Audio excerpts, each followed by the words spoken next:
Lying in schools is nothing particularly new.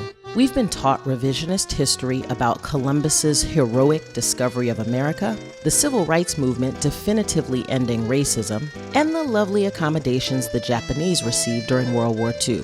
But what if teachers lied to their students about our politics? And what if the school boards and governments that oversaw them actually required them to?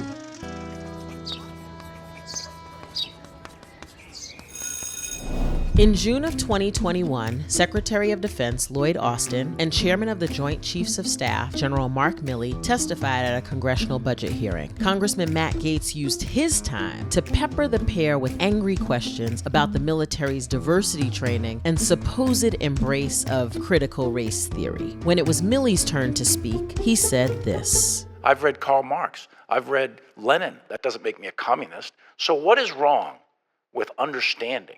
Having some situational understanding about the country for which we are here to defend. But Milley could hardly stem the tide. Gaetz and others continued to spread their claim that there's danger to studying our society's racial biases. But as this latest battle in the culture war raged on, it moved past the keyboards and studios of heated pundits and into the classrooms responsible for educating their children. And while there is something particularly awful about involving our nation's children in the cultural disagreements of any political moment, there's actually nothing particularly new about it. For better or more likely worse, cultural and political battles have been fought in our nation's classrooms for generations. General Milley even alluded to one of the biggest educational battles in his congressional testimony. I've read Karl Marx. I've read Lenin. That doesn't make me a communist. But contrary to the general's point, up until about 50 years ago, reading Marx or Lenin was actually a pretty surefire way to be branded as a communist. And thanks to right-wing lobbyists, doing so in a classroom was a pretty great way to get fired. But back then, schools weren't just restricting what could be taught, they were also mandating what had to be taught. I tell you as simply and seriously as I know how. Communism is a lying, dirty, shrewd, godless, murderous, determined, as J. Edgar Hoover says, a criminal conspiracy.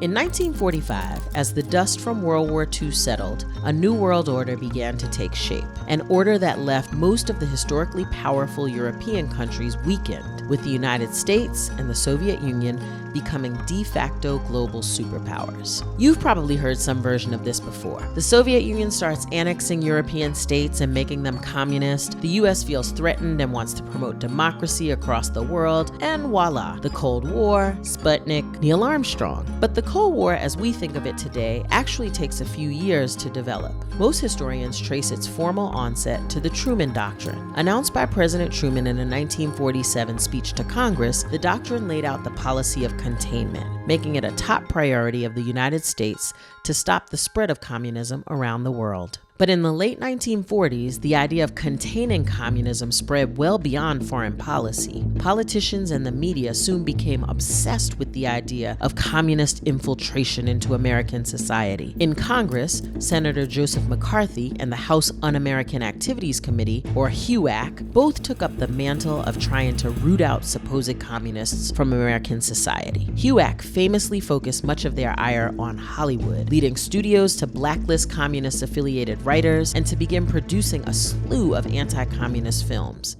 Please give us a brief resume of what you learned about the Communist Party.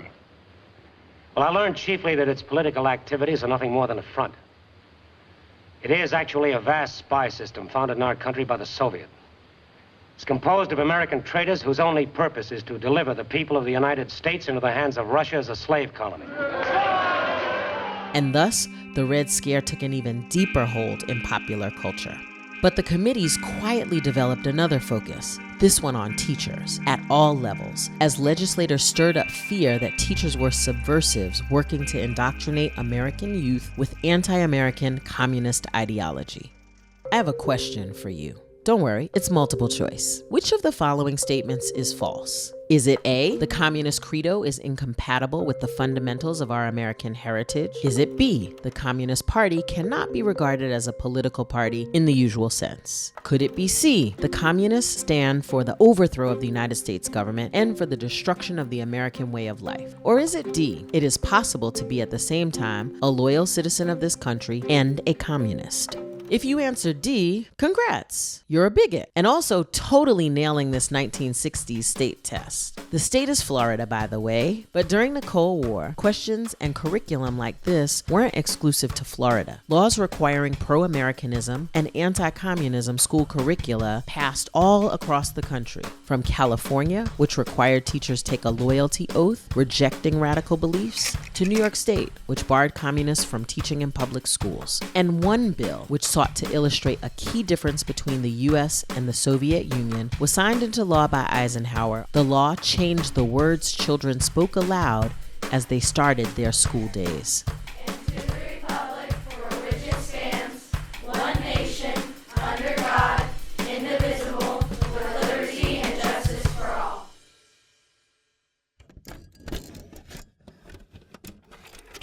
The presenting sponsor of Cricket History is Demz, the first of its kind investment fund that through extensive research ensures you're only investing in S&P 500 companies that donate over 75% of their contributions to democratic causes and candidates. You can finally put your money where your vote is. Search for the Demz ticker, that's DEMZ, wherever you invest, or visit Demz.fund to learn more. Carefully consider the fund's investment objectives, risk factors, charges, and expenses before investing. This and additional information can be found in the fund summary or full prospectus, which may be obtained by visiting Demz.fund.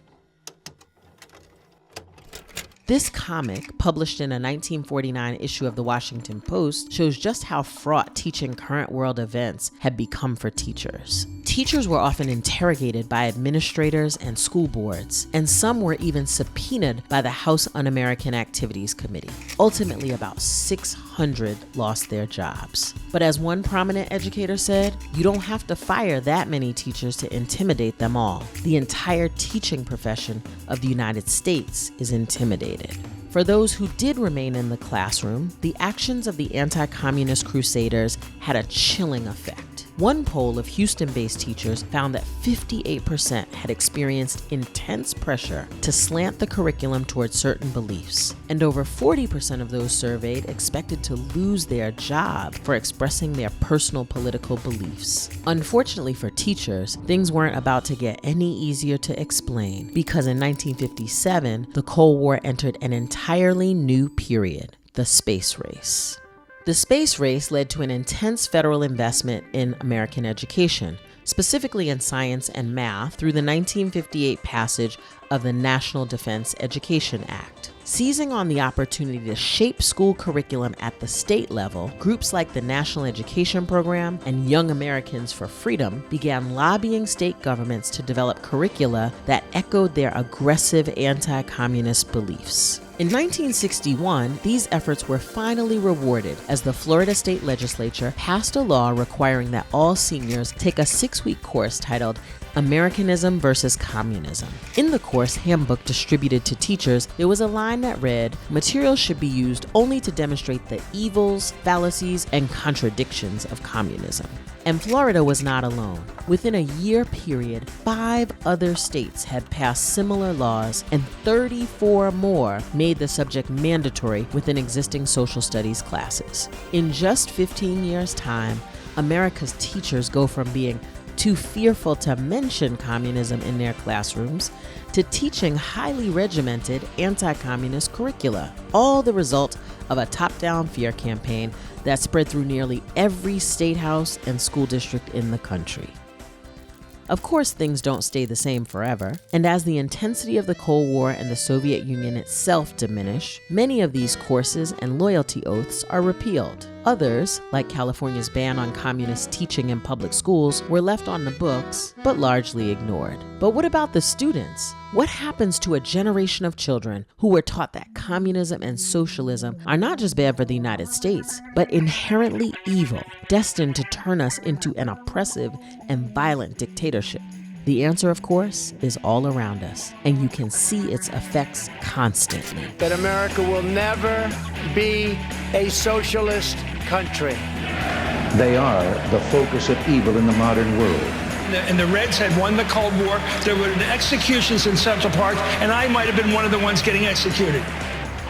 So as we turn our lens from a generations-old conversation on communism to the very real and very pressing questions over how we teach race in schools, it's worth considering where these issues came from. Anti-communist crusaders were, as we discussed, largely right-wing politicians or lobbyists. As the space race heated up and the federal government placed pressure on the schools to better prepare students for the reality of Cold War America, lobbyist groups piled on and convinced states to adopt intensely patriotic and anti-communist curricula. But their goal was essentially just that, a very heavy-handed attempt to indoctrinate a generation into an ideological battle and near-war effort against a foreign country and a way of life. The individuals fighting critical race theory are also right-wing lobbyists and politicians, but the war they're fighting is not with a foreign enemy.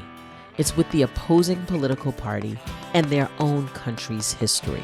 At best, they'll scare suburban white voters into voting for conservatives. At worst, they can keep the Fox News base angry enough to pay attention. But if we take anything from this history, it should be that students actually do listen. So maybe we shouldn't lie to them.